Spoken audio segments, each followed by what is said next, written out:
Saya kira kita bisa mulai.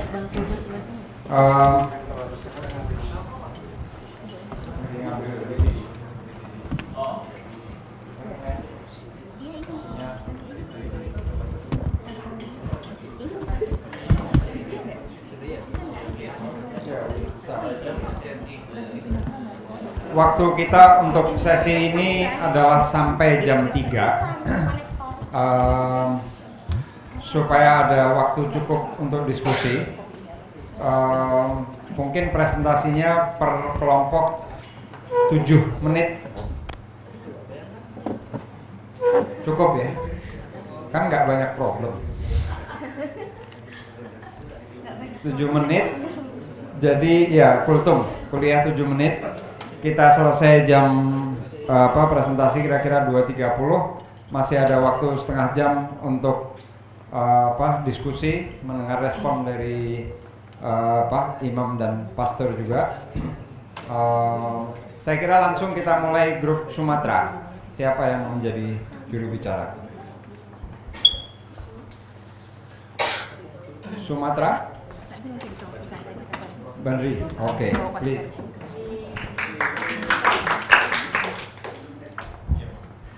So we are Sumatra and Kalimantan group, two the biggest island in Indonesia. It's very big.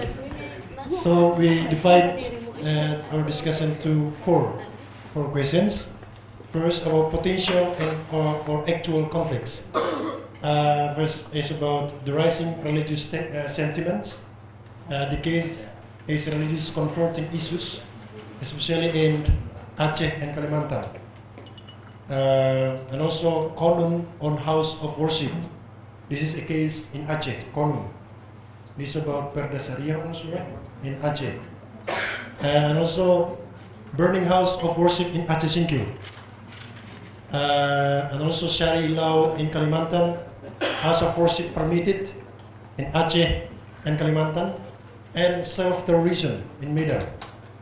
Self-terrorism is a youth movement by making themselves to be terrorism without have correlation with the terrorism group. And also Islam Buddhist conflict in Tanjung Balai, North Sumatra, Medan. And the other potential conflict is intolerance initiated by a radical group. The case is Christian hospitals and cremations rejection in Padang. And also conflict based on media. We see that in our region, the influence of media is very big by hoax, and also how media frame the situation in our regions. They frame it based on their interest to make the articles or their issue laku di masyarakat. That's really laku. Popular, yeah, that's right. Yeah, laiku. Laku, not like. There's some actual and potential, but we see that there are also the other conflict and with different layers. But we try to summarize these potential and actual conflicts. Next, potential source of peace building. We see that there are also state regulation who add that peace purposes, you can say, and also conflict resolution based on adat. We see that in our region, these adat have a big role and make a big role towards that to peace, to build peace. Yeah, and also we also see some religious leader. For example, case in one district in North Sumatra, there is a pastor and imam in Sibolga try to advocate people from agrarian conflict. So they use interreligious peace to to advocate agrarian conflict. So that's a potential source of peace building.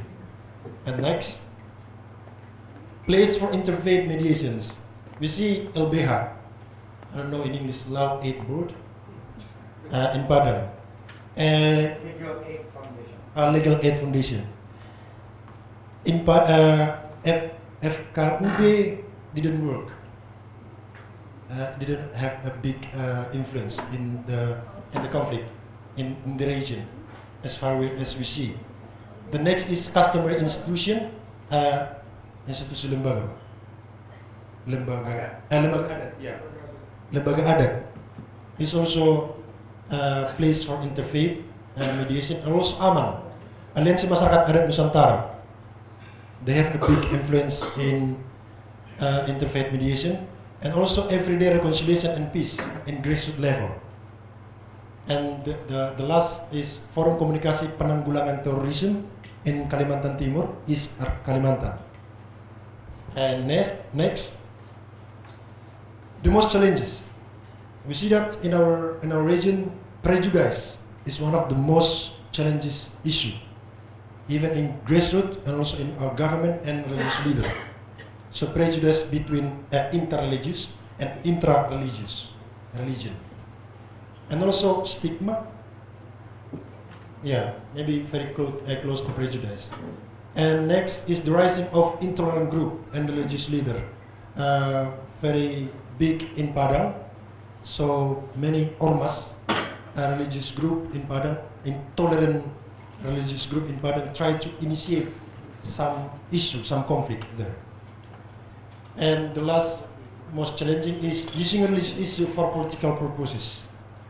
So we really see the rising of religious issue used for Pilkada, for example. So for now, local election. And yeah, so let's see what will be happen in 2019 and also 2018 or something. So maybe this is the last. Yes, thank you.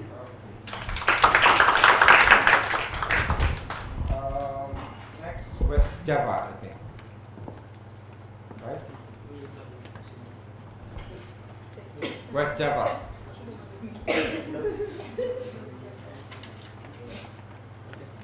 Firdaus. Okay. So where is your? Okay. So the West Java. West Java. They have their stuff here.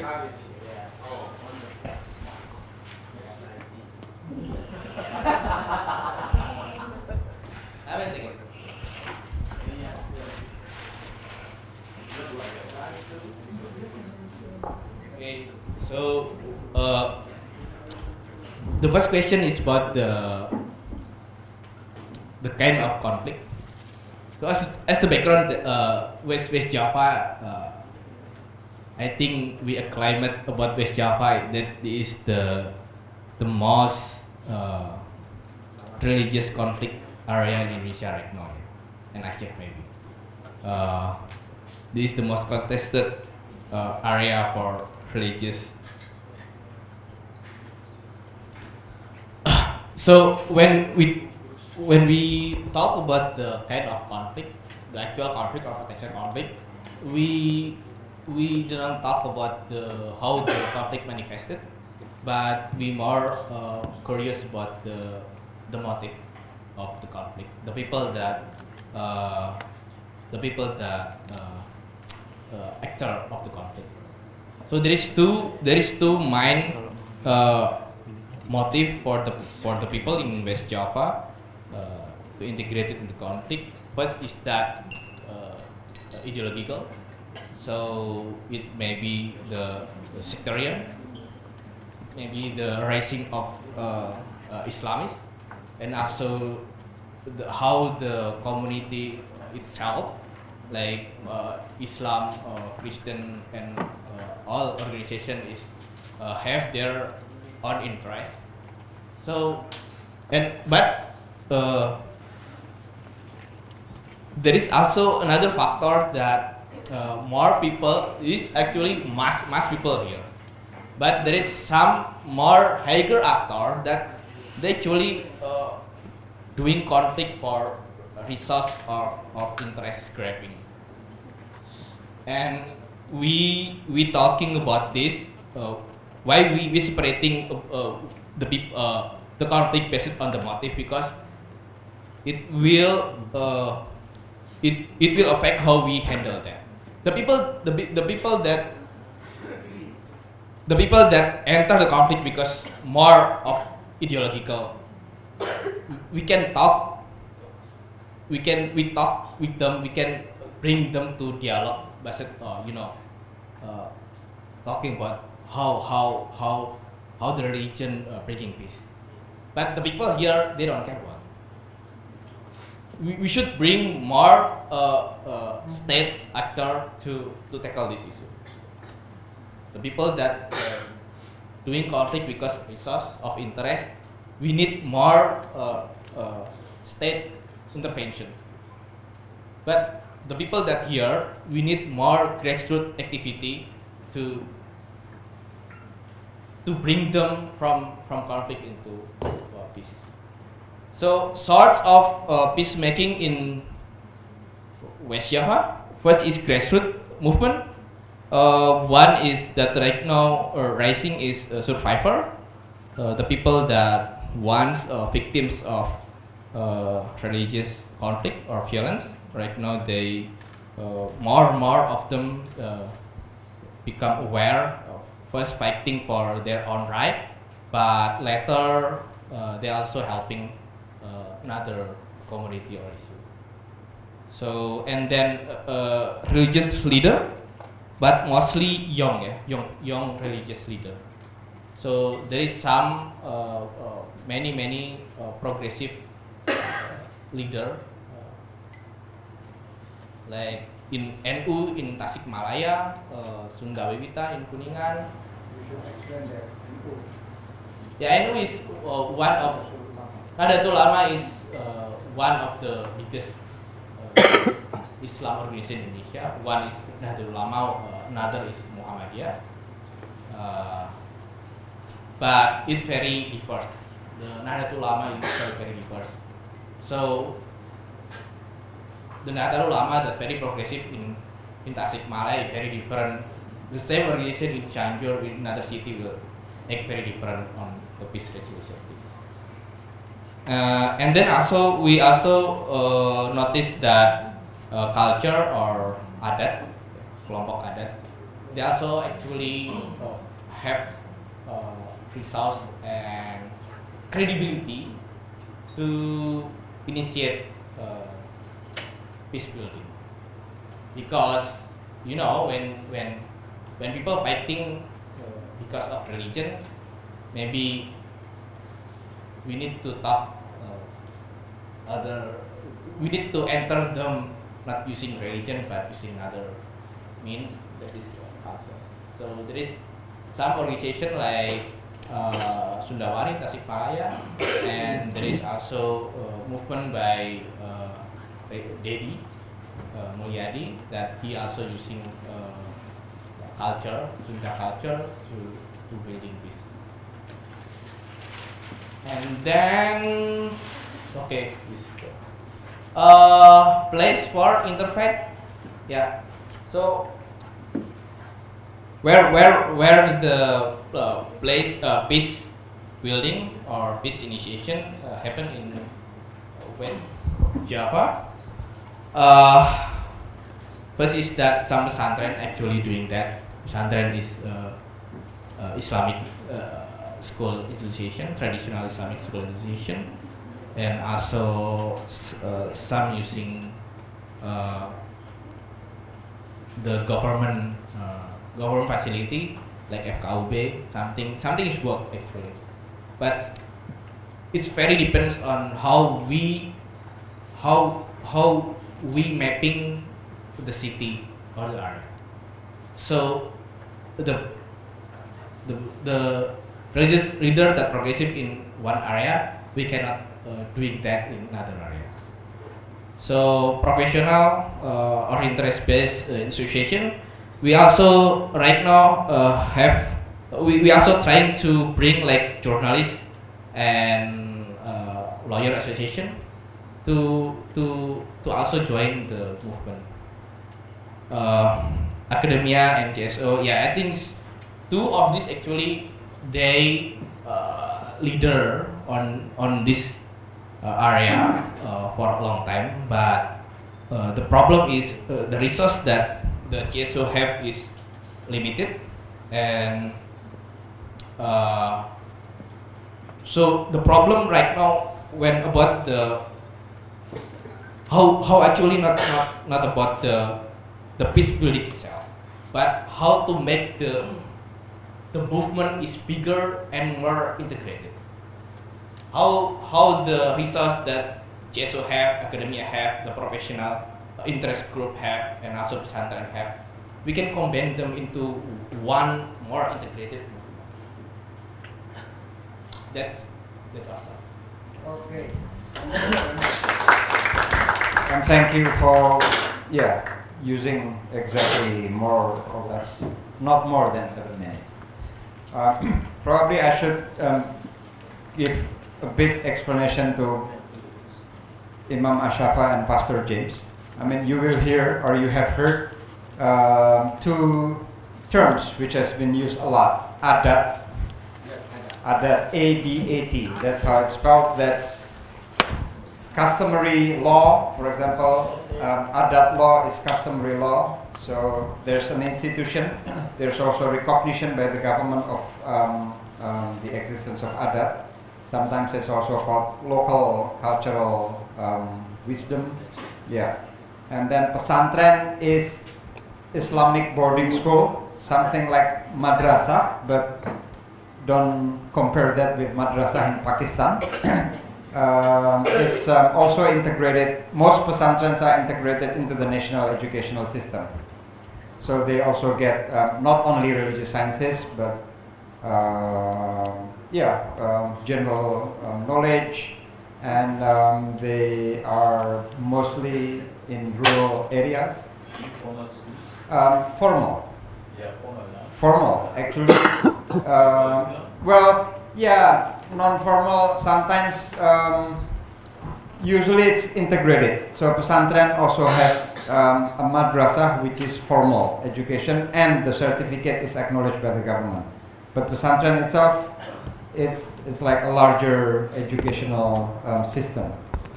Yeah.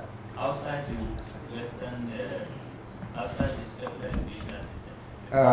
Yes. Such like this. Yes, but in the madrasah, that's integrated into the national education system. Okay. So they learn math, In the rural sciences. area? Yes, including in the rural areas. Okay, next. Jogja has its own group, or Jogja Jawa Timur, yeah. The spokesperson? Jogja. Where is Jogja? Jogja Jawa Timur. Jogja. Yeah.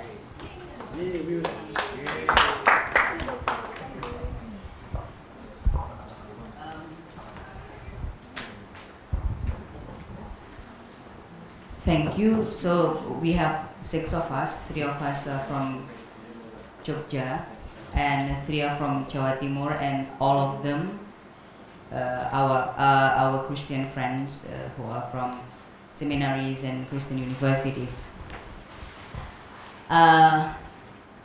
These are several cases that we could gather. The first is vigilantism. In Yogyakarta, it happens among junior high school students, Popkri 2 and Muhammadiyah 3. In the beginning, it wasn't really a religious conflict, but then because the schools come from religion-based schools, so it triggers somehow religious conflict. And the contributing factors here is the exclusive understanding of the alumni and the teachers, which make things even worse. The source for the potential for peace building government involved, and then social initiative like Papyrus, which conduct the training for religious teachers, PKUP, FKUP, Interfide, Youth for Peace. So we have social initiatives, a lot involved. And the second, speaking about vigilantism, is violent religious groups that tend to take the law into their own hand, like the case of the closing down of Pondok Pesantren Waria, transgender Pondok Pesantren in Yogyakarta, and banning of Ahmadi event recently. Potentials for bill splitting, we might be wrong, but in our group we discussed that we haven't found an attempt to mediate between Muslim groups, the so-called radical or extreme Muslim groups like FPI or Fuad, and the so-called moderate Muslim groups yet. It's very difficult, and in our discussion we discussed what makes that so. What makes it so difficult to mediate between these two groups? The challenge, problems in religious education, which favor rigid and exclusive understanding of religion, which happens in schools as well as in seminaries, and mediation in institutions. We have social institutions like Papyrus, Interfide, persons or religious leaders like Kiai Haji Muhaimin, and then grassroots we have Pondok Pesantren, and community rituals like Kenduren, Yasinan, Tahlilan. We call it as an institution as a means for mediation. The next, still in Yogyakarta, we have conflicts like issues in building houses of worship, for example churches. Government involved in initiating to facilitate for resolution, so the government invites parties involved. The next conflict, religious exclusivism, sectarianism in everyday life, and it happens in both Muslim and Christian groups. But we have potentials like Kusturian, communities, religious leaders, pop writers, spreading peaceful messages and balanced understanding of religion, which helped tackle the conflict and the situation. In Jawa Timur,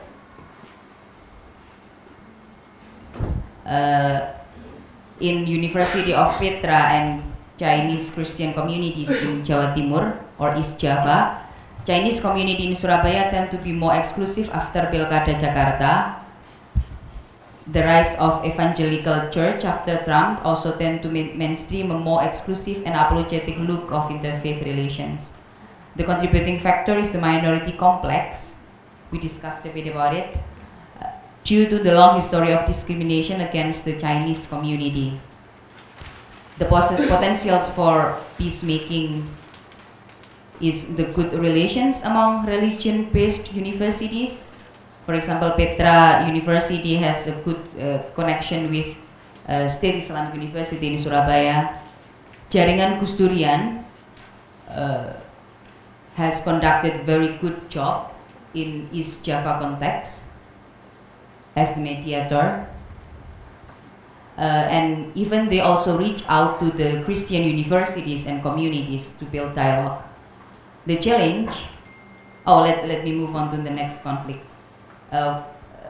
In line with the first conflict that happened in East Java, there is also stereotypes, stigmas, and labels assigned to different groups, from Chinese community to the non-Chinese and vice versa, intra-Islam between the non-Shia to Shia community in Madura. It's still there. And then the challenge is no peace studies available in religion-based universities, while in fact the majority of Christian seminaries are located in East Java, so they have to migrate to Jogja if they want to take peace studies. the potentials, several centers for interfaith relations have been established. Thank you.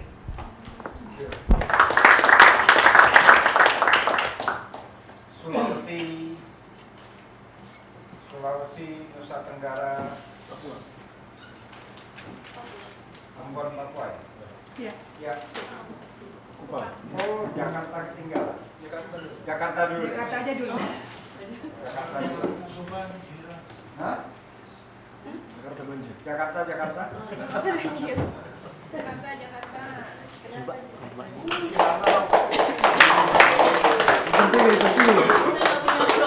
ini. Dari sana ke sana. Baru mulai. Yang dia masuk di itu loh. Problemnya banyak. Meskipun sudah agak terlambat, mungkin ada baiknya sambil menyebut namanya lagi, karena mungkin belum hafal semua. Sambil Atas.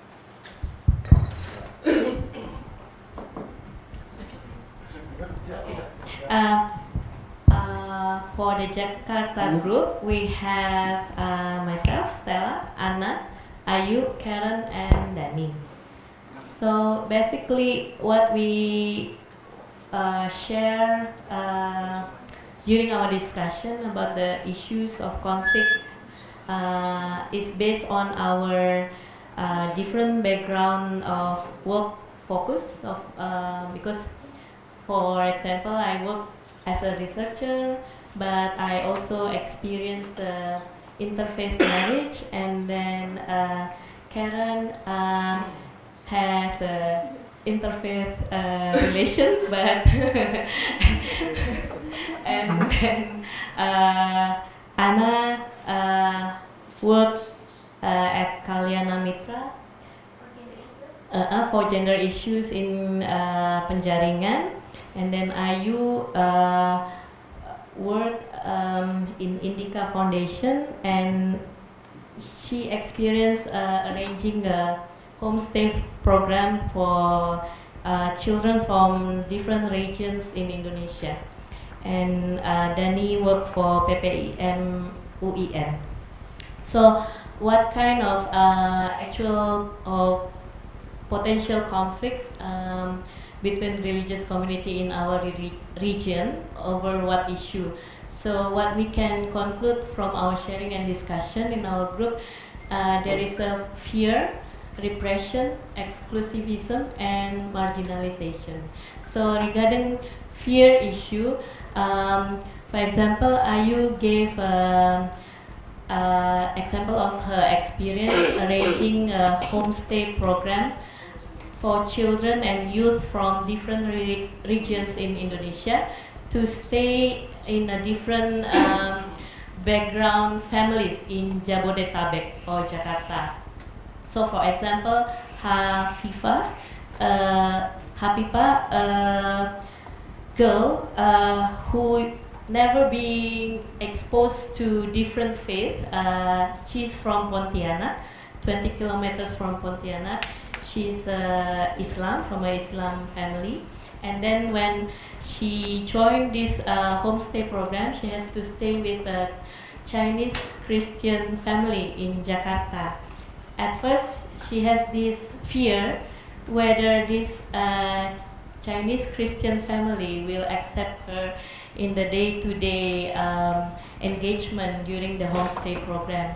But the good thing is that this program, Ayu and her friends in their office facilitate to have several activities together, whether it's about permainan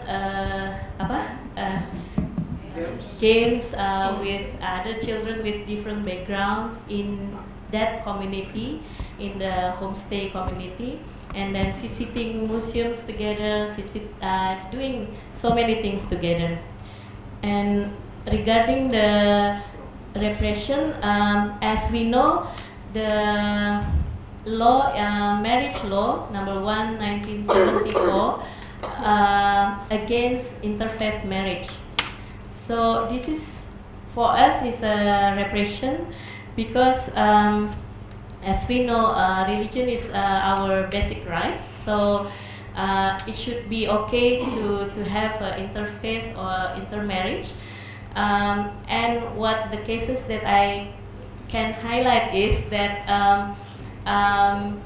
by practicing interfaith marriage or intermarriage, for intermarriage, the spouse or the couple doesn't convert to have to convert, while the interfaith they keep their faith.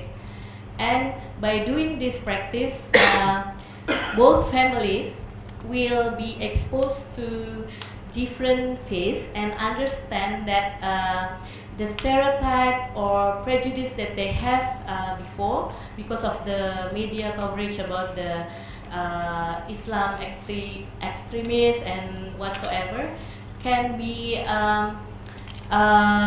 subsidized because they can see the actual good things of different faiths.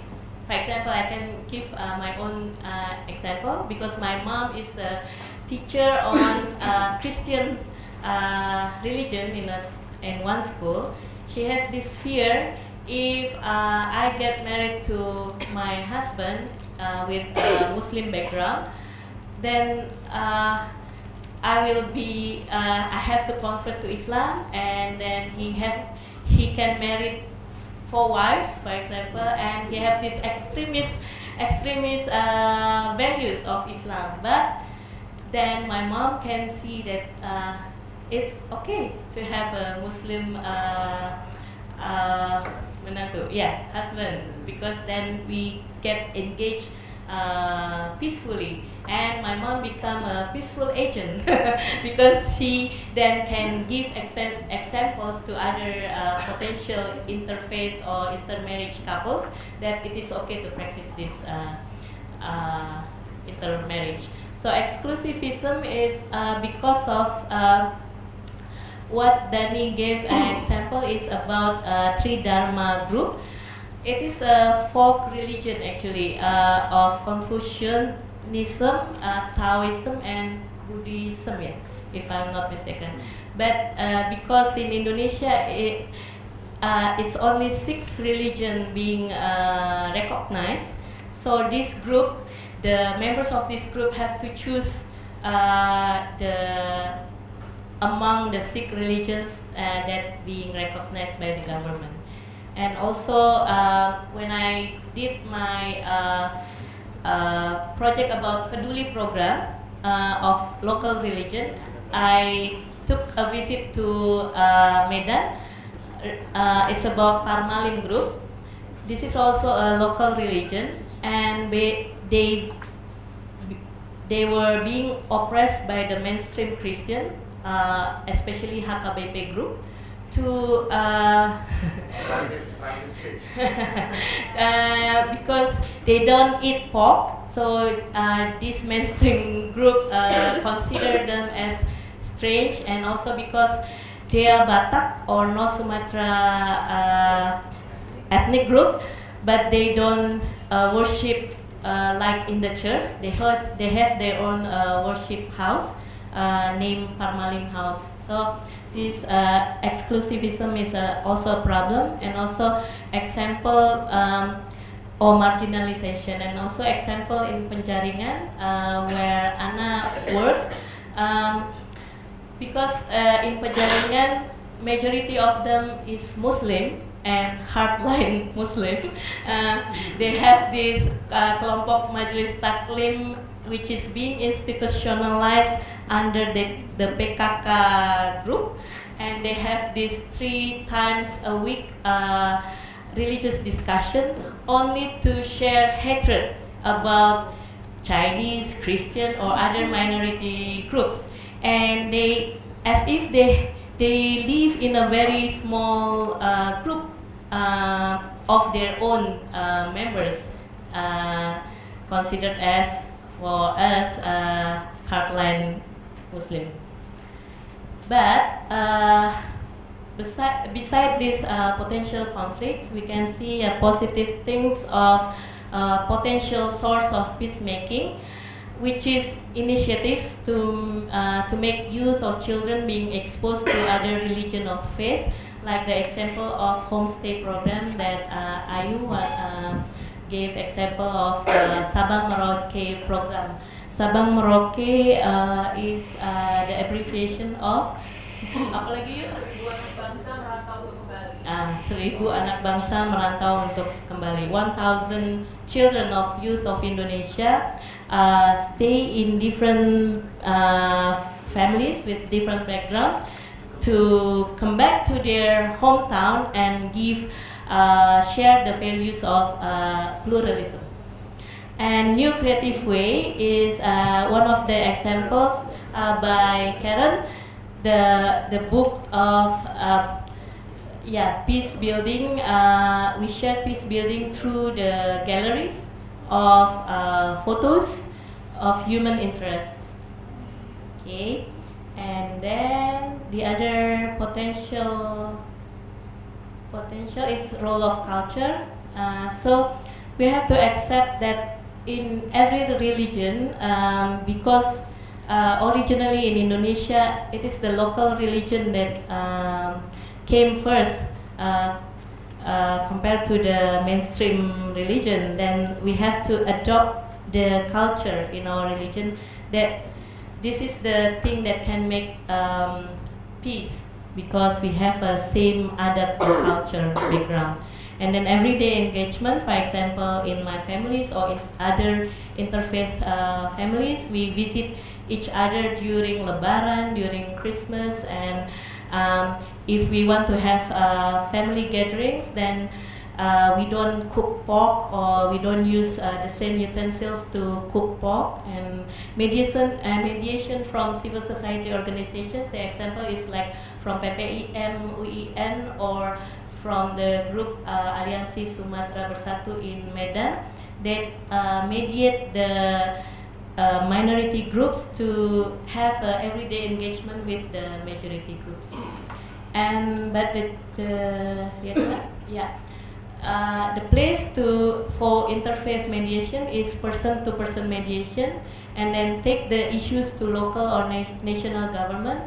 Also take the issues to the media, even though media can also provoke conflicts, but we can see that if we can utilize media to spread the pluralism values, then our goals can be reached.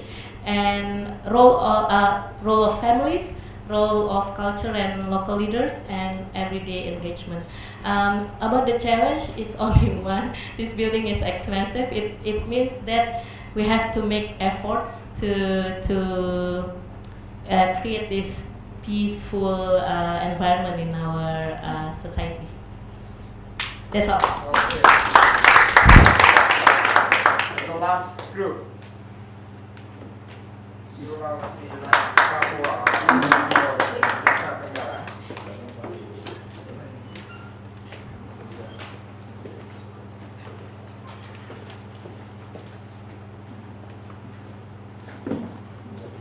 Please introduce yourself again, so others. Thank you very much. I would like to introduce our group and our friends. I'll start from me. I am Ridwan Al-Makassari. I call it I'm a peace builder from Papua. I call myself a peace builder, but actually I am a special staff of the religious leaders for tolerance, FKUB. I think that's the short introduction. And my friend from Ambon, Mr. Yance, can you stand up please? Mr. Yance, so people can recognize. And Mbak Dewi dari Palu. Okay, let me read from the slides. Merlin from Kupang. Merlin behind me. Okay. And then Budiman Maliki from Poso, and Rahmat from Bima. Yeah. Actually, I would like to say that we have interesting discussion, and we have running of time to to make conclusion. But let me go to the slides. Let me share about some experience from our colleagues in the discussion. First of all, we have noted that some similarities about the potential conflict in some areas. We are from, first of all, the emergence of radical movement groups from different religions. For example, from Islam, we have seen the Salafi movement and also Hizbut Tahrir Indonesia.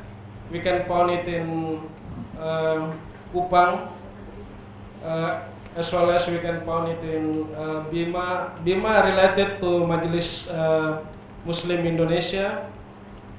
Okay, Laskar Jihad is not the actually D. Laskar Jihad.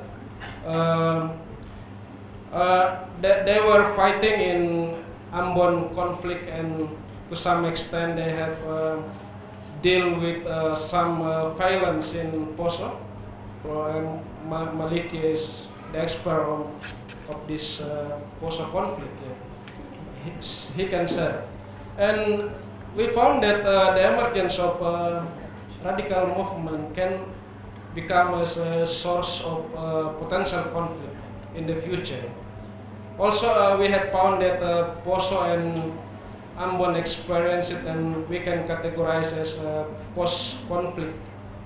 But until although they have some endurance and some lesson learned, but to some extent maybe they still have problem at the small scales.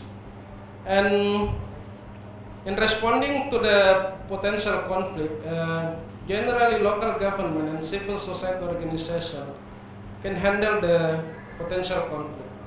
From the local narratives of some areas, we have discussed about it. For example, from Palu, Palu has a good experience in terms of local government. They have local leaders, strong leadership, and that's why Palu can be free from communal conflict, while Poso experience the conflict, the violence. And also we mentioned that national issues can trigger conflict. Yeah. We have like burning charge in Java can trigger anger from community, Christian communities in Papua, for example, and even in Kupang. And we have mentioned that it's very important and the significance of the role of universities and schools in terms of the teaching curriculum. For example, in Kupang they try to introduce a good curriculum in handling the potential communal conflict. There, also in Papua, Dian Interfide works for the issue. I think we will now, she's part from that. And also from Ambon, Ambon and other areas, local wisdom can be strengthened, even become policy. I think from Yance we can discuss later on this. Yeah? Okay. I think I want to shorten that there are some roots of potential conflict based on our discussion. First of all, religious radicalism, and second is about the development, especially in Papua, the gap of development in Papua between Jakarta, for example, it can become as like a source of conflict, not only religious conflict, but also the separatist movement. And the latest one is a stigma in some communities, such as in Kupang. Merlin told us about the ISIS usually is connected with Islam, and Jehovah is usually connected with Christians. Okay, And the last slide. I think there are some resources of peace building based on our group discussion. First of all, there are places of encounters. Jadi tempat-tempat perjumpaan antara orang-orang yang berbeda agama. It's like markets. Ambon has during the conflict, I think they had Bakubai, Bakubai market, so every religion can come there. And also now we have found some places of encounters in different ways in some areas. And also I have to mention that religious leaders for tolerance everywhere in Indonesia have different achievements and different challenges, strong in some areas. For example, in Kupang, Kupang is well known as it's like the harmony, the city of harmony in Indonesia, based on the Ministry of Religious Affairs study. It's like something like that. And then how to involve young people in peace building is very important to prevent potential conflict. I mentioned this strong leadership, and I want to say, based on our experience, that's not only religion can, religion cannot become as the main source of conflict.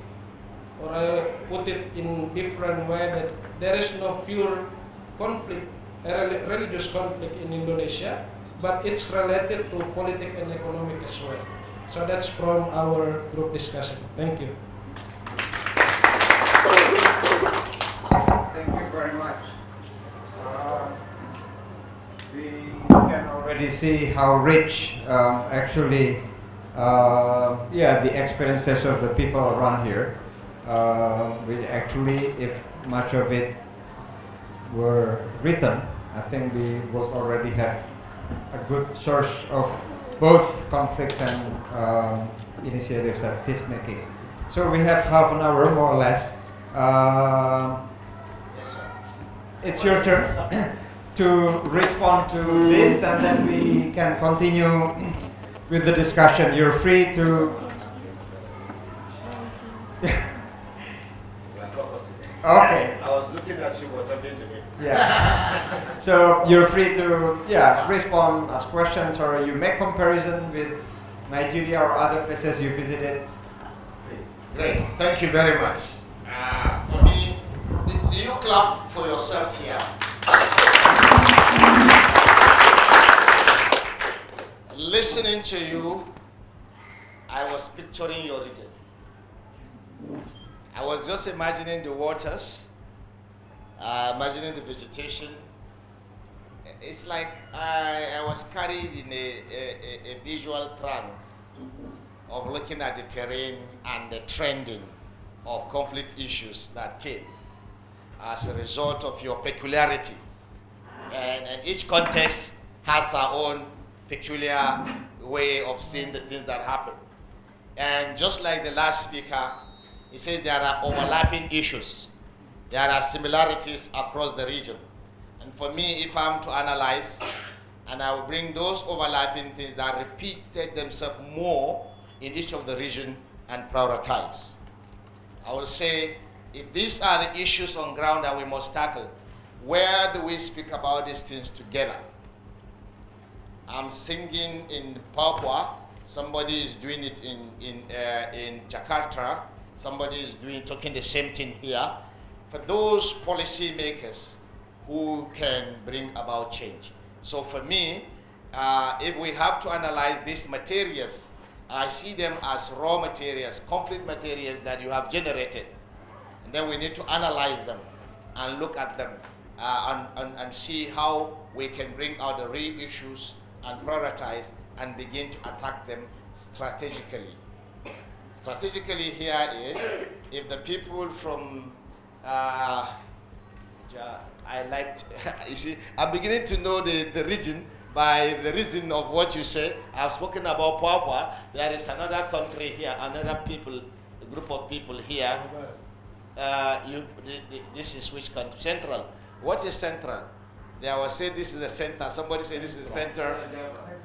Central Java. So this is Central Java. For me, I will say, okay, what are the issues in Central Java that appeared in Papua, that appeared in Juga? There is Jugai? Jogja. This place, this city. There are some that appeared in Jogja, this city. So we will usually use 3 variables of analysis. One, we say, we group them into those that are value-based. Value-based issues. I just want to write here. I have my marker here. We use 3 lenses to look at these things you have generated. One is value. Value-based issues that you have raised. And the other one are resource-based. Resource-based. And the other ones are psychological. Now, if I were to advise, this is what I will do. And we know in analysis that sometimes issues that you have raised may have those 3 ingredients in one issue. I saw issues about governance and government interfering, or policies by government of regions that affect our value or our harmony, and that is really exacerbating on the cordial relationship that you should have among yourselves. And so how do we address issues that are policy made, that are from government? So why are the government interested? Or why are the individual within those areas interested in those issues? So value-based conflicts are very difficult, and I see you in Indonesia having a lot of value-based issues. Value-based issues are issues that we hold on to tenaciously, and we can die for it without even caring that after all I died for my value, for what I believe in. And for some of us who have fought the value-based fight, that's why I have one hand, and that's why Imam has lost his loved ones during those value-based crises. And we saw ourselves as fighting for our faith. We were not remorse. We felt that was the right thing because we were propelled by our value. Here, yesterday when we were talking, we talked about a value-based thing. Imam said, Jesus did not die. Of course, I know the theology about somebody like him was made available and he was taken. But then and they killed him, they thought they killed Jesus. Now, and for every Christian who rejects the death and resurrection of Christ, he has backslidden. It's like Ridda in Islam, apostasy in Islam. So how do we mitigate such challenges? That's value. And I know some people talked about some traditions. And then you mentioned some traditional things, even traditional court that are recognized by government. And if the traditions say you must cut your blood and drop it in the pot, you just have to do it because that's your value. So the challenge you are facing and we have faced is managing value-based conflicts or issues. And that was when I demonstrated those that you cannot change, you should massage. Because nobody will shift ground. So where do we use, I know in Islam there are allowable practices because of challenges on ground. Al-Lurat? The Lurat. You see, my Arabic is very poor. That there are excusable practices that you can do in order to get things going. So in issues of value, there are excusable practices that you can use but not compromising your faith. So that's how we were able to manage this. And there are places where you can invoke or apply those principles that allow you to shift grounds and allow for people.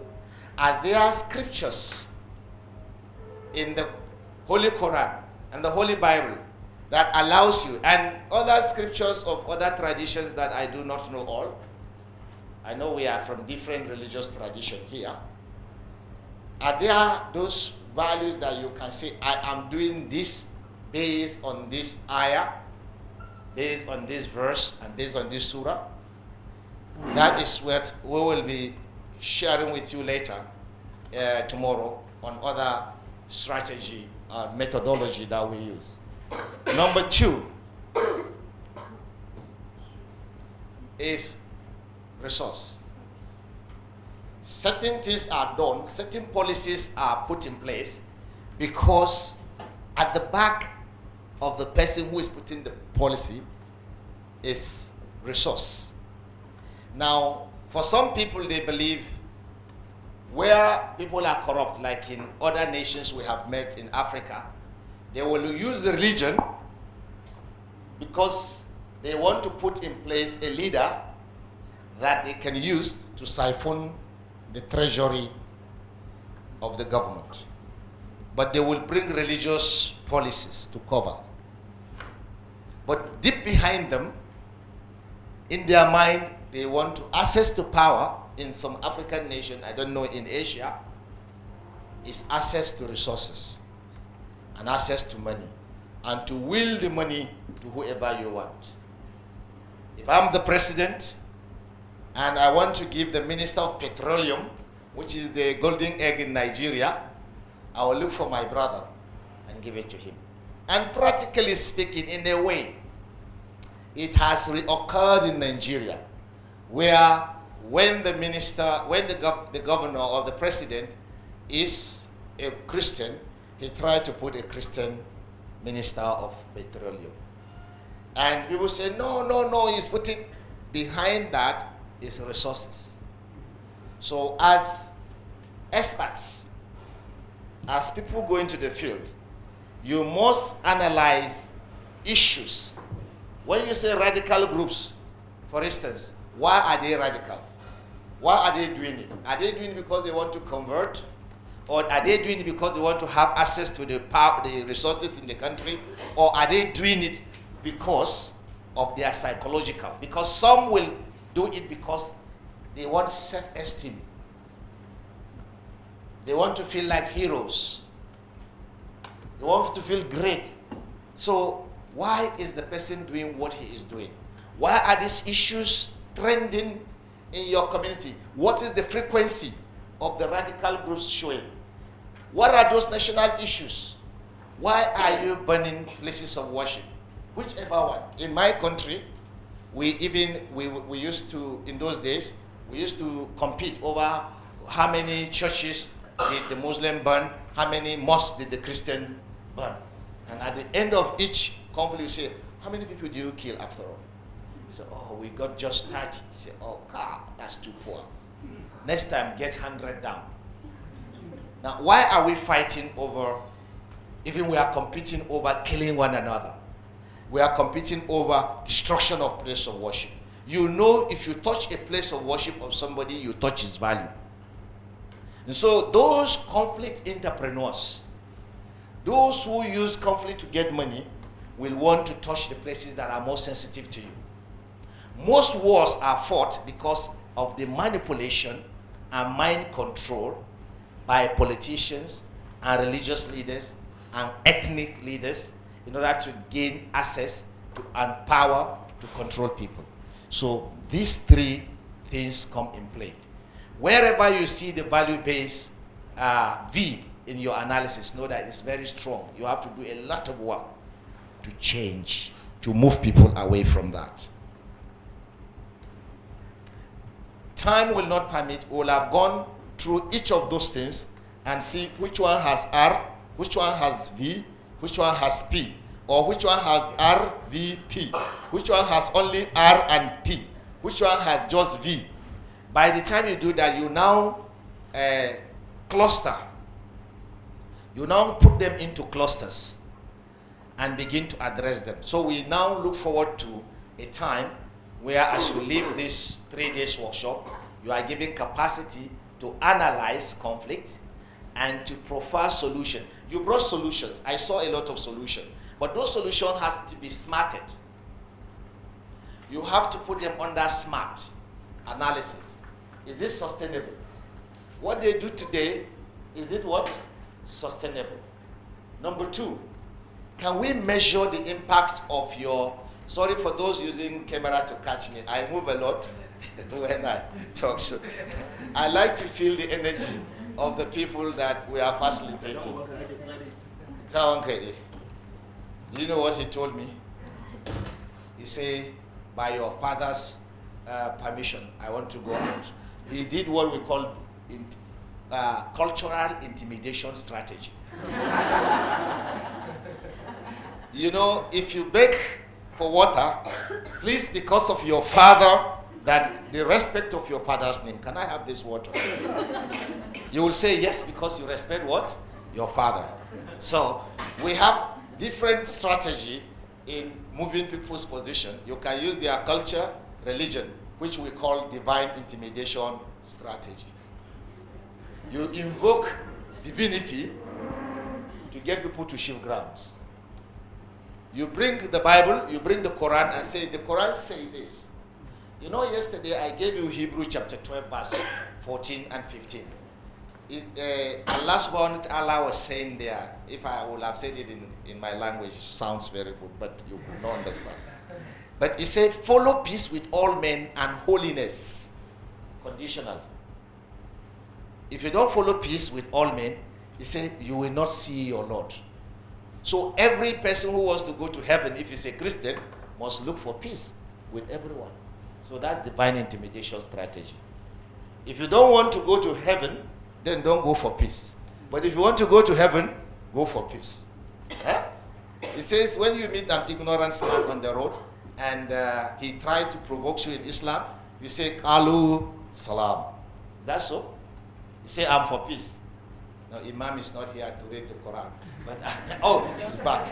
So we use those strategy to move people from position, all those things. So what I was saying invariably is, you must use, if you find, thank you, Imam, you must smart the result. All those things you brought as possible potential. I said, first of all, is this sustainable? Number 2, can you measure the impact after a period? Number 3, when you bring such a solution, is it generally acceptable? They may not accept it all, so you put acceptability. Number 4, is it realistic? Can they accept it in this country?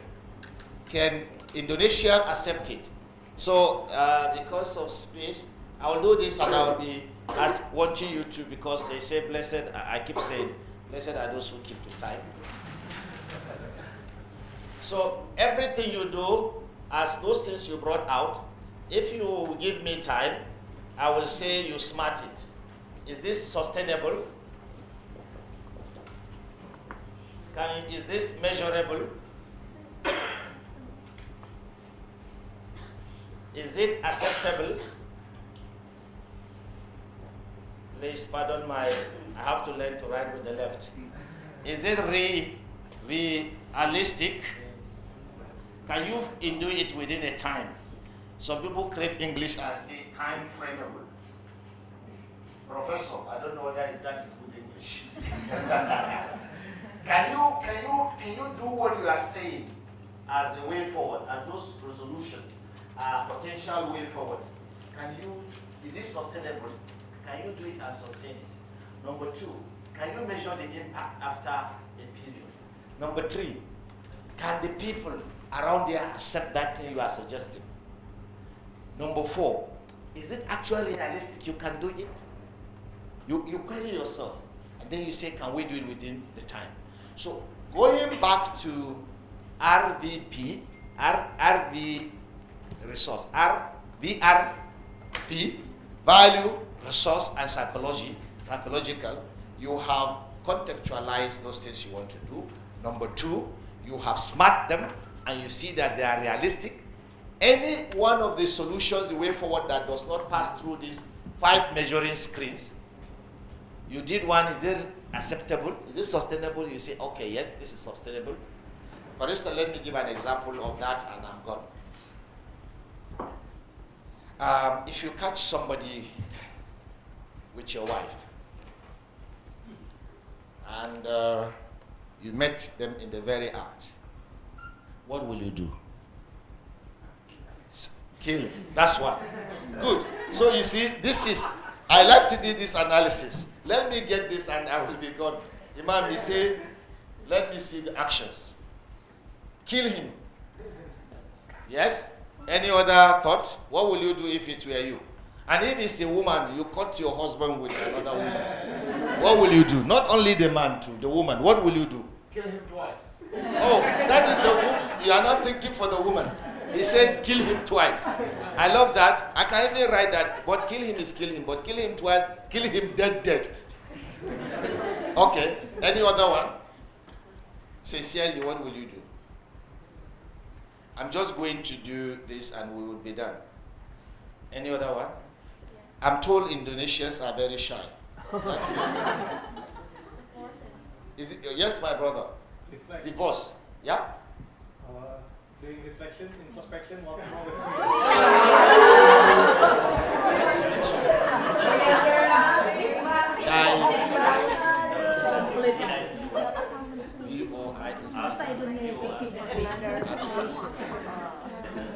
reflection. He says in reflection, the other one say, what's wrong with me?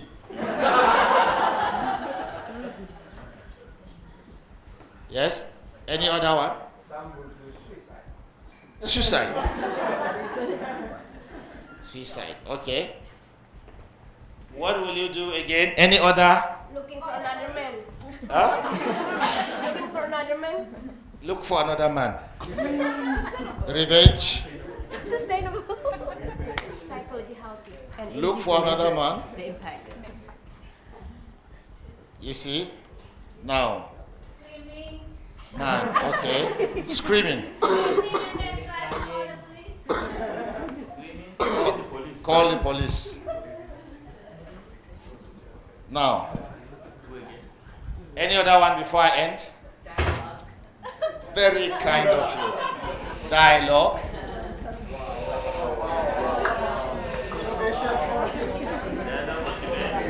I see, why are you now judging her own way out? She says she will dialogue. So is there any problem? That's her own. Very wise. The other one say, very wise. Okay. Too wise. Now listen to, can we look at this? Now, looking at sustainability. If you kill the person, is it sustainable that you will kill the person and go free? Will you kill the person and the government will say, okay, good boy? Okay. Can you measure positively the impact of killing the person? Because you will have gone to prison. Is it generally acceptable that you catch somebody with your wife, you just kill the person? Is it the norms? Yeah. Is it realistic that possibly you can kill the person or the person can kill you? Okay. It is possible you can kill the person within a time, right? Within a time frame. Yes. All right. So, you see, you will find out on this measuring. No, I'm just doing one. I'm just doing. Yeah. So, these are just on this analysis. You are smarting the killing. And you found out that in all this, maybe only one screen, it passed through one screen. It means it is not a good way forward. It means it's not realistic. When you come to divorce, okay, divorce, is it sustainable? Yes. Imam, not you.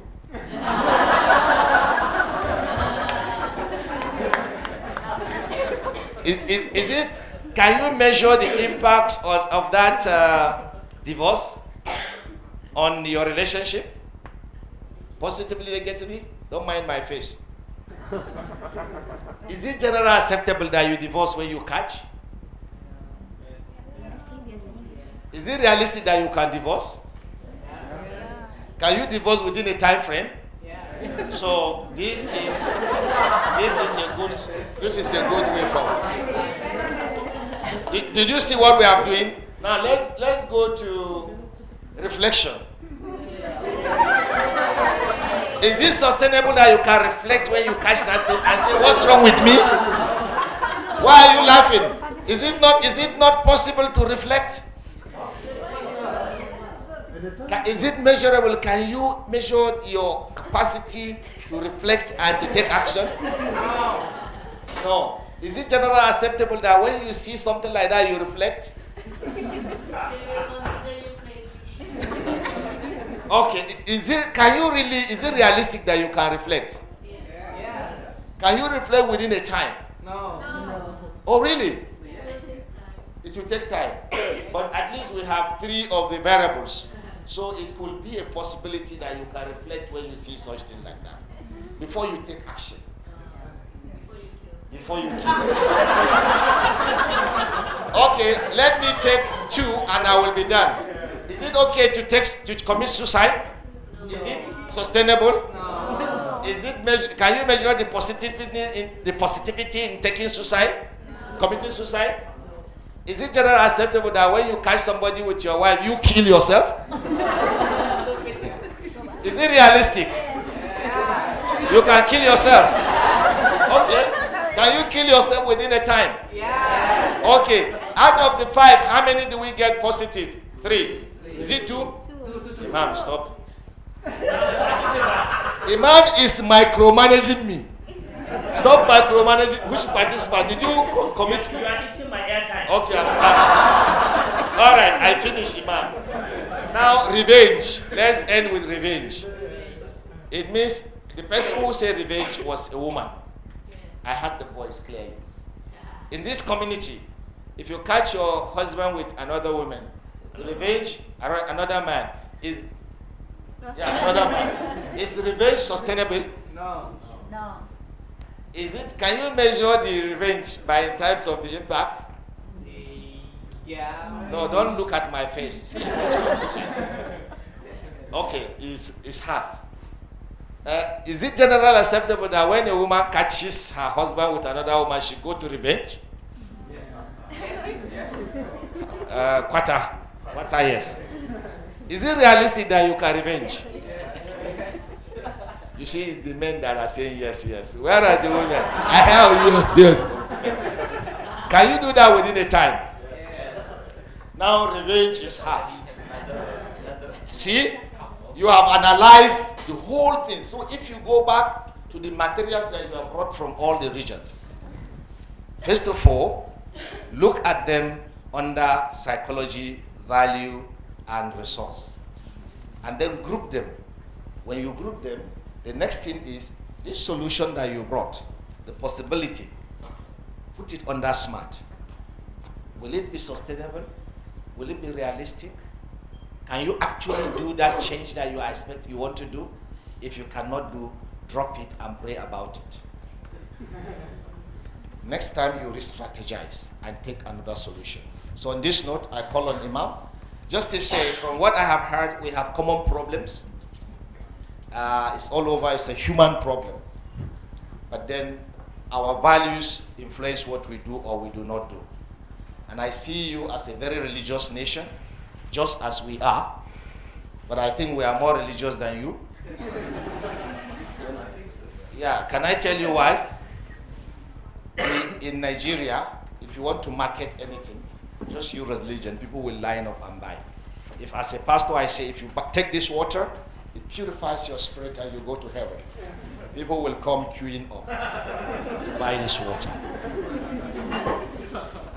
Some people say, and it's a research carry the talking stick. Bertelsmann Foundation in Germany conducted a research, and she found that Nigeria is 92% most religious sensitive country in the world. And that's why when we have religious tensions, we die, we kill. Some people say we are more religious than the Arabs and the the Western world, particularly, I think even Christianity came from the Middle East. And the custodian of religion in the Middle East are Christians, Arab. I tell you. Even the key to the Holy Sepulchre Church, the Church of Nativity, is held by a Muslim today. And it was passed from generation to generation. So I think those two religions, they all came from the Middle East. Jesus lived around that area. And the Prophet Muhammad also lived around that area. And so all of them are from that area. And their great-grandfather is Abraham. So we should start fighting. We are all one people. Thank you very much. Thank you very much. Thank you very much. You know, this guy, when he speaks, I have nothing to say. He has stolen all my results, all my answers. He has said it all. And what he did to me yesterday. so what is important for me is that listening to the trends, the movement of conflict from 1991 to 1998 to 2005, you can see that most of those conflict trends have two factors as the drivers. The first driver is religion. The second driver is your ethnicity/race, either ethnicity or race. These are two key drivers. And when you have these drivers as religion being used and ethnicity, and the last, which is silently coming on, is politics. It comes latent. When the election comes, you can see, but nobody is talking about this. The real drivers are these two important elements. It is the Muslims versus the Christian. No, it is the Muslim Salafi versus the Nadia or the Muhammadiyah, as the case in other community when the sister was saying the so-called Salafis, the so-called, I love that aspect of the so-called, because they are, it's not part of Islamic tradition for us to have what? To have internal divisions and harming and killing one another because of difference of opinion. From the day one of Islam, we believe you have access to holding different opinion on different issues. And they all come with different opinion to the Prophet, and the Prophet said, yes, you are right, you are right. Remember how many Muslims are here? Raise up your hand. If you are a Muslim, just raise up your hand. So because I want to make some illustrations so that I know maybe people are getting me or I'm just talking out of context. You know, Salatul Qasr prayer for a traveler. You say 2 rakat for a number of days before you move back to neutralize yourself. If you are not sure you are coming here, from here, where are you going to? For these 3 days, you continue doing Qasr. But if you are staying more than a week, then you know that you don't need to do Qasr again. After 3 days, it expires. So the Sahaba went on a journey to do Qasr prayers, and the other one say, no, not Qasr specifically, it's about wudu with the sand. The other one just carry himself, wrap up himself in the sand. And the other one do what? Touch the sand to lick. And they all come back to the Prophet. And we know even in the wudu, don't pray until you get to the destinations. Make sure you pray on or by getting there. And then when it's time, the other one stop and do his prayers. And the other one didn't pray until he get to the destinations. And they all come to the Prophet. We know what happened. The Prophet said, all of you are right. You that stop to pray, you are right. And you that, like the case of when somebody is forced to say, deny Allah or I kill you. The first person denied Allah and he was killed. The second person can say, deny Allah, I kill you, and he denied Allah. And he returned to the Prophet. You know, it was his capital punishment, that traceable felony. So he came to the Prophet crying that when we come, we are arrested by some terrorists, and they say I should denounce. They told all of us, my colleague denounced Allah, and he was killed, but I refused to denounce, but in my heart, I have him in my heart. And I denounced, but in my heart I didn't denounce Allah. The Bible says both of you are right. So we have different opinions in the different circumstances, and religion built us with those mechanisms that say those opinions are there. So therefore, when people try to find the easy way to access resource, the easy way to access political power, the easy way to maintain their legacy, what is the soft spot for every person? If you fall in love with a woman, let me take example of my third wife, the youngest wife. Why I fall in love with her? She know how to put, that this lady, this glass? She put the glass, she come to my workshop and she put the glass, it's like a dark glass. And throughout the workshop, but her body language, anywhere I go, she was just following me. I was watching this lady. She didn't make any comment throughout the program, the first day. Then the second day, and in the group, she was part of the committee in the small groups work, and she made a lot of input. So when she was presenting their committee reports, her presentation just knocked me off. I said, this is the lady I need to marry. I hope she's going to marry me. And I make my proposal. So one thing I see, she loved chocolate. I see she was going for the chocolate. So I go and buy a chocolate as a gift and give her a gift of a chocolate and a very good pen. And she was looking at me and said, oh, thank you. Thank you, thank you. And she was taking her chocolate. The next day, I watch, what do? I really need, how can I access to talk to this lady? And the question I ask her is, excuse me, lady. You say, yes, please. Imam, you can talk. Can I talk with you? Why? You are free, please. Please talk. And I say, please, do you have a junior sister? She says, no younger, just as you say, no younger junior sister. I say, okay, then please, can you tell your mother to give birth to someone I can marry? I know you are madam, you are married somewhere. Can you have somebody else? I want to marry from your mother's womb. And she smiled and said, I'm also for a lucky man. I'm also available for a lucky man. And I said, I may be that lucky man. She said, well, that will Allah decide. It's for Allah to decide.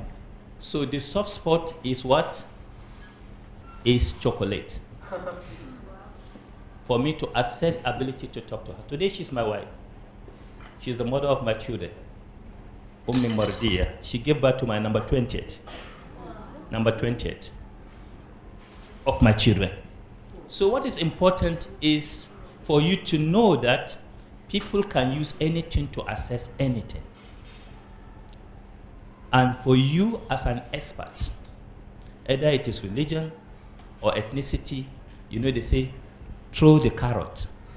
Between the carrot and the sticks, can you give the carrot to win the heart? If the carrot is not acceptable, then use the stick. To every person, there is a price. To every person, there is a price. Some, it is their value. Some, it is money. Some, it is emotional satisfaction. When you get it, you get them over. So for you as an expert, when you are intervening in such a situation, one of the things I see is some of the mistakes we did in the past. Most of us as peace activists, we just pick the issue on the head and we work with the issue without deep analysis of the situations. Without what? Deep analysis. Asking the question of why, and how, and who is involved. What is happening? Why is it happening? Who is involved? And I feel one of the important tools here, because you talk about the issues, but you don't talk who are, some few of you talk about who are involved. But what is their interest? What is their needs? Are we getting the point? Each one presents a position until you're able to cross from the position to interest and from interest to need. And that talks, we have a tool we use in Nigeria, and that tool is called the onion. The onion, the onion have different layers. Am I right? Yeah. The back is a very strong one. Am I right? And then the middle one was a white soft. Then the inner one is like water, very watery. Open an onion, cut it. You find the back shape is very hard. The inner one is soft, and here is almost like cream in the inner part of the onion. So one of the things you need to do as an expert, you are all expert here. People see you as expert peacemaker. Within your NGOs, within your framework, such status, within your religious constituency, you are an expert in this. So one important thing that I saw from this is the ability to do what we call conflict analysis. I didn't see the result coming out of all your presentation. Number one is here, the first thing is position. Everybody present is what? His or her position. The position is you must go. You must go. The husband to his wife, you must go. Or this time around, women divorce the men more than the men divorce the women today in my own community. So the woman say, he must go.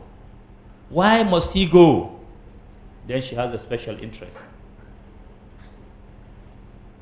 You need to identify, if he says you must go, meaning I'm going to divorce you, if the husband tells his wife, why do you want to divorce her?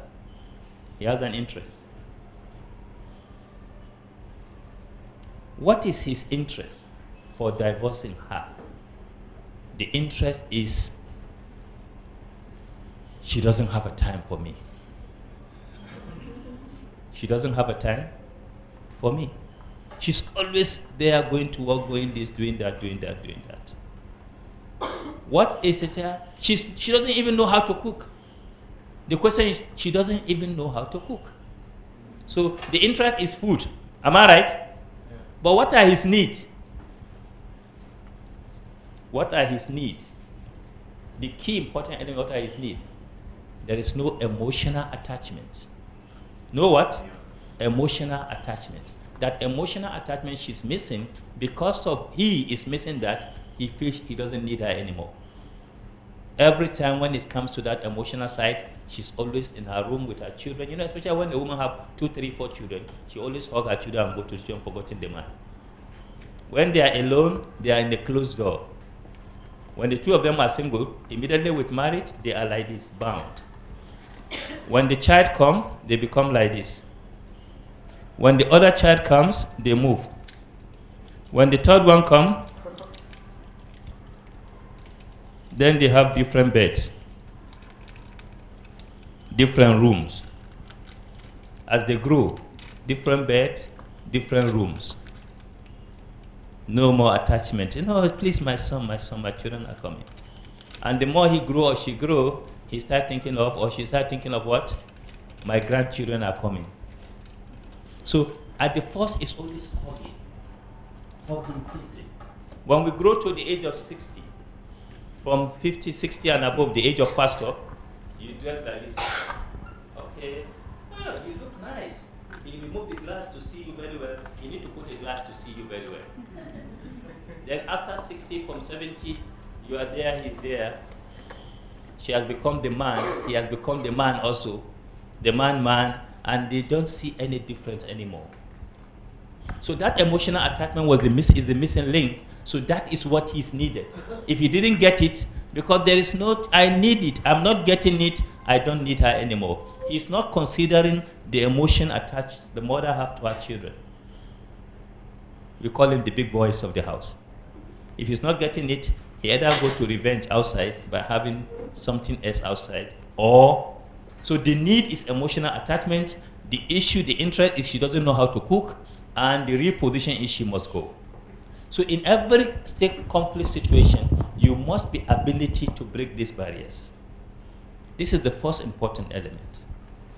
The second important element, apart from this, that you need to be careful when you watch and you need to work with, is what we call the what? The carpet.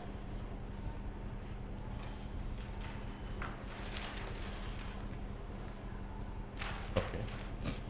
Are you getting the point? Here, in your own situation, you have what we call the carpet. In CAPED, here you are doing what you call stakeholders analysis. In stakeholders analysis, you know what are the issues. What is the issue? You must know what is the issue.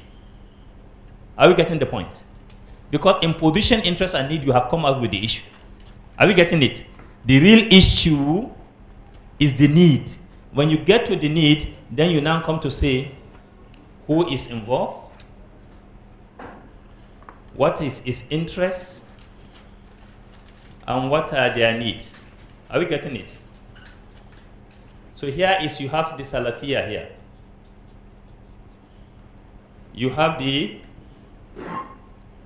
Shia here. The Salafi, the Shia.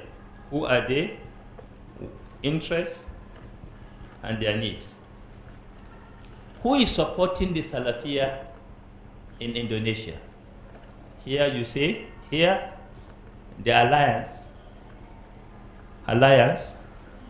Who is supporting the Salafiyah internationally outside Indonesia? You say Saudi Arabia. Am I right? Who is supporting the the Shia? You have Iran here. Then you need to know what is the interest of Saudi Arabia. Promote Wahhabi Islam. Am I right? You say Wahhabi Islam. You are purifying Islams. They want to maintain a worldview of their own concept interpretation of Islam. What is their need? Here, but what they tell the world is, we are trying to promote Islam, purifying Islam. What is the interest? Purification of Islam. Purifying Islam from bid'ah, from innovations that may corrupt the faith. So the need is purifying Islam. The interest is promoting Wahhabi type of their own brand of Islam, and they are this. For the Iranian, it is about what? The interest is also what? Is Jafariya. Promote Jafariya concept of Islam. They are all talking about Islam. This one is talking about Islam. All their interest is the same. It's about Islam. But the basic need here is promoting Jafariya concept, but here is promoting the Ahlul Bayt. Ahlul Bayt, the Prophet family. They want to talk of the only family, inner family core of the Prophet alone. That is what they hold in IST. So now, funding is coming from Saudi to these guys, and funding is coming from here to this guy. You must know the root. Who is supporting who? If it is a politician supporting them, if here you have Muhammadiyah versus Nadatul Ulama, which one is supported by, which one is government supported? Which one of these two is government comfortable with? The Nadatul Ulama or which one? Nadatul Ulama. So here you put Saudi government, you put Indo government. Who is supporting the Muhammadiyah more? You put the citizen.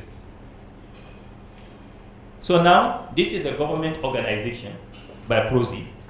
This is more pro people. So now opposition politicians will supported this organization in order to fight this because they are fighting this. So Saudi Arabia is not interested in you, it's interested in checking Iran and stopping Iran expansion. So because of that, they will give money to this. Well, Iran, trying to check the influence of Saudi Arabia, will give money to this. So for you in stakeholders analysis, you must ability to know who are the drivers, who are what? We call them, who are the drivers. Here, as a stakeholder, conflict entrepreneur, my brother mentioned it. Conflict what? Entrepreneur. And social entrepreneur. Here we talk of connectors and disconnectors. In every community, you must know who are the connectors, who are the disconnectors. Are you getting it? When you then, because I tell you want to go for intervention, which we'll be doing tomorrow, then you now know with whom do you work in your intervention in that community? Who will help you by proxy because you have just a funding or a grant to do one intervention or two interventions? Who will you leave the program to because the program must continue? You don't want to go and do an intervention after you left and the program died. Is that your dream? No, the program succeed. And for the program to succeed, you must have who are the moving spirit. The connectors are who? Moving spirit in the society. Influencers. People who influence opinion, who are positive and are seen from the positive direction. Whereas the second level, the disconnectors are the spoilers. And you have to do with them. If you don't do with them, they will blackmail you. They will do what? They are good blackmailers. They know how to sabotage initiatives. They will destroy your programs. So you must respect them and carry them along. So as a mediator in between the two lines, in interfaith mediation, you are a pendulum. A little left, a little right. You must carry everybody along. It's not your business. Even if it's fighting him, it is your business to help to connect. So if you identify these guys, you identify the first issues, you identify the stakeholders, then you'll be able to break the ice. I think this is a very important thing as you do, as you are working. When you then will tell you, we are going to discuss about the tools tomorrow, the tools that you will be using, that we have used, sharing those, if you are trying to institutionalize your process, having a key important project interventions with appropriate tools that will help that project to sustain itself. That intervention to sustain itself in most of the flashpoint of conflict that you have mentioned in your own area, in your own community. You have the tools. And when you use appropriate tools, you get... Thank you very much. If there are any question for me or any question for Pastor James, if there's no any question? Thank you very much. If you don't ask questions, it's either I end up confusing you the more or convincing you the more. I will hand over to my professor. Thank you very much. Yeah, thank you very much. So, yeah, we will have still much more time. We'll have the whole day tomorrow. I'm sure there are many questions or reflections, especially Irshad, who reflects even when, yeah. You can collect all your questions from this session. We will be meeting again, but we are already like 25 minutes late now from the schedule. We still have another session. So I would say that we have a break now.